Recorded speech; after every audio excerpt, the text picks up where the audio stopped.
قاتل ہے، سینے پر سوار ہے. فرماتے تم نے جتنی خطائیں کی میں بخشوانے کے لیے تیار ہوں، اب بھی وقت ہے، میرے وجود سے خیر لے لے، ضمانت لے لے جنت کی. کہتے ہیں نہیں. روایت میں اس نے چھری چلائی لیکن چھری چلی نہیں، کیونکہ امام نے فرمایا تم اگر کاٹو گے گلا نہیں کٹے گا، کیونکہ یہ بوسگاہ رسول ہے. پھر امام نے اسے آفر دی، ایک عجیب آفر ہے تاریخ میں. فرمایا میرے بدن میں اتنے زخم ہیں، اگر تو بھی مجھے نہ مارے میں خود بخود مر جاؤں گا. چوتھے امام فرماتا ربحٌ علی ربح، 1000 سے زیادہ زخم. فرمایا شمر تجھے یہ شوق ہے کہ حسین مر جائے تو ایک کام کر، ابھی میرا گلا نہ کاٹ، اتنی مہلت دے، بدن سے خون جاری ہے، میں خود بخود میری روح پرواز کر جائے گی. لیکن مجرم نہ بن اتنا بڑا گناہ کر کے کہ جس کی بخشش قیامت میں نہیں. ہر گناہ کی بخشش ہے لیکن قتل نفس زکی کی بخشش نہیں ہے، قتل امام کی بخشش نہیں ہے. کہ تھوڑی دیر سائڈ میں رک جا، حسین کا خون بہے گا، حسین خود دنیا سے چلے جائیں گے. لیکن اس ملعون نے اتنی مہلت امام کو نہیں تھی. سوال یہ انسان اتنا شقی کیسے بنتا ہے؟ جب اس نے کلمہ پڑھا، جب اس نے رسول کا نام لیا. اگلے سال عمر ابن سعد کہتا ہے میں نے شمر کو میں نے کعبۃ اللہ کے نیچے طواف کعبہ کرتے ہوئے دیکھا. کعبے کے نیچے بیٹھ کے استغفار کر رہے پروردگار عالم سے. اور اہل سنت اس شمر سے 2 حدیثیں اپنی کتابوں میں نقل کرتے ہیں، ناقل حدیث بھی ہے، جنگ صفین میں علی کے ساتھ بھی ہے. لیکن سوال یہ اس ڈیوریشن آف ٹائم میں اس انسان کے ساتھ ایسا ہوا کیا؟ تو انسان کو ڈرنا چاہیے نا کہ جو کلمہ پڑھنے کے بعد بھی اندر سے اتنا بدل جائے. مطلب یہ اتنا خطرناک ہے، شیطان انسان کو کہاں سے کہاں لے جا سکتا ہے. یہ بالکل فرمائیے جو چھوٹی چھوٹی صفات تمہارے وجود میں ہیں، یہ بالکل ہم کہتے ہیں غدد، جو کینسر کے غدد ہوتے ہیں انسان کے باڈی میں، اگر وہ اندر پھٹ جائے تو ود ان دی ڈیز انسان کی ڈیتھ ہو جاتی ہے.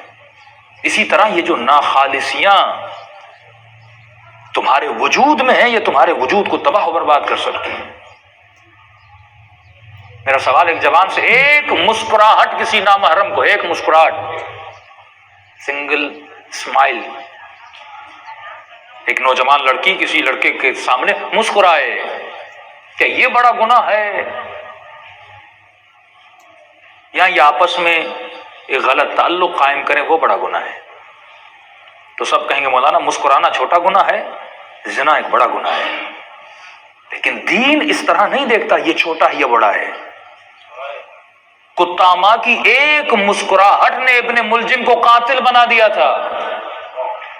زنا کا گناہ نہیں ہوا تھا ان کے بیچ میں، جسٹ ایک اسمائل، جسٹ ایک مسکراہٹ نے اس کے وجود میں تلاطم لایا اور اس کی وجہ سے وہ قاتل علی بن ابی طالب بن گیا تھا. تو کبھی کبھی ایک چھوٹی سی تمہاری عادت تمہیں شیطان بنا دیتی ہے، تمہاری نگاہوں میں وہ چھوٹی ہے لیکن کل جا کے وہ بڑی بن جاتی ہے. وہ زبیر جو دفاع علی بن ابی طالب پہ تلوار اٹھاتا ہے، جس کے لیے فرمایا کہ بہت قریب تھا کہ زبیر من اہل البیت بن جاتا.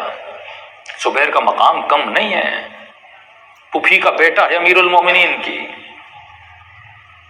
لیکن امام فرماتے ہیں، یہ قرآن کی آیت ہے جو میں کل وقت ملا تو پڑھوں گا. فرمایا اپنے بیٹے کی وجہ سے دشمن اہل بیت بن چکا تھا، اپنی اولاد کی وجہ سے. یہی چھوٹی چھوٹی چیزیں خلیفہ ثانی کے زمانے میں، اس پہ 5 مجالس انشاءاللہ کبھی زندگی رہی تو پڑھوں گا. وہ کون سے اصحاب تھے کہ جن کو خلیفہ ثانی کے زمانے میں، جناب عمر کے زمانے میں سب سے زیادہ دولت ملی، جن میں ایک شمار جناب زبیر کا ہے. عربی زبان میں لفظ ملین نہیں ہے، یہ جو ملین ہم کہتے ہیں نا، 1 ملین 1 ملین نہیں ہے. لیکن جب زبیر دنیا سے جاتا ہے، اس کی اتنی دولت تھی کہ الف الف الف کہہ رہے تھے، یعنی ملین عربوں کو کہنا نہیں آ رہا تھا، لیکن گنے تو کیسے گنے؟ جس کے تقسیم اموال پہ پریشان تھے کہ اس کا مال تقسیم کیسے کریں.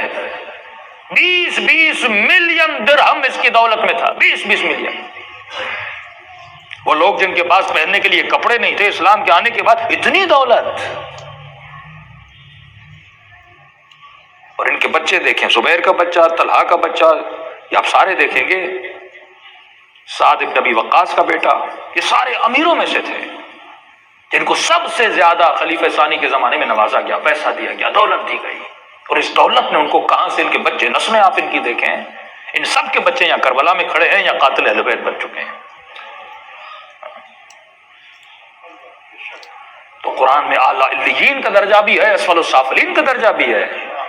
یہ تمہارا اپنا کردار ہے کہ تو اعلیٰ علیین میں جاتا ہے یا اسفل السافلین میں جاتا ہے۔ اللہ کسی کو بلینک چیک نہیں دیتا کہ تو علی کا بیٹا ہے تو تمہیں بلینک چیک ہے، تو صحابی کا بیٹا نہیں۔ ان اکرمکم عند اللہ اتقاکم، تو اپنے چناو سے جنتی بنتا ہے۔